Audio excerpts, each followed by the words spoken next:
குடிக்கார மனைவி கிட்ட பக்கத்து வீட்டில் ஒருத்தவங்க சொன்னாங்களாம். ஒரு இடத்துல கயிறு போடுறாங்க, அங்கே போய் கயிறு போடுங்க. உங்கள் வீட்டுக்காரர் வந்து குடிக்கவே மாட்டார், 1 வருஷத்துக்கு 6 மாதத்துக்கு போட்டு வந்துடுங்க அப்படின்னு சொன்னாங்களாம்.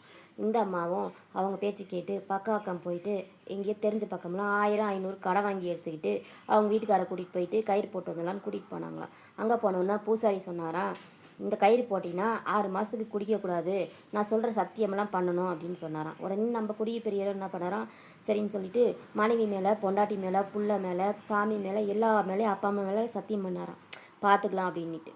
உடனே என்ன பண்ணாராம், மறுபடியும் அந்த பூசாரி சொன்னாராம், மீறி நீ குடிச்சேன்னா இந்த கயிறு கையில் இருக்கும் போது நீ ரத்தம் கக்கி செத்து போயிடுவ அப்படின்னு சொன்னாராம். அதுக்கும் நம்ம குடி பார்த்துக்கலாம் அப்படின்னு சொல்லிட்டு இருந்தாராம். உடனே என்ன ஆயிடுச்சா, அந்த பூசாரி மேலே சாமி வந்து ஆட ஆரம்பிச்சிச்சான். சாமி வந்து ஆட ஆரம்பித்தோன்னே அவரை எட்டி ஒரே உதச்சாராம் அந்த குடிப்பிரியரை. அந்த குடிப்பிரியர் போய் கீழே விழுந்துட்டாராம், மூளையே கலங்கி போச்சான்.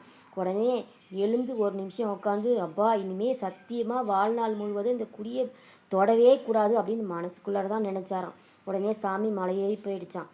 அப்போ அந்த பூசாரி ஒரு வார்த்தை சொன்னாராம். என்னன்னு தெரியுங்களா? தெரிஞ்சால் கமெண்ட் பாக்ஸில் கமெண்ட் பண்ணுங்கள். என்ன வார்த்தை தெரியுங்களா? சப்போஸ் உனக்கு குடிக்கணும்னு தோணுச்சுன்னா இந்த கயிறை என்கிட்டயே வந்து கலட்டணும், கலட்டிட்டு குடிக்கலாம் நீ அப்படின்னு சொன்னாராம் அந்த சாமியார்.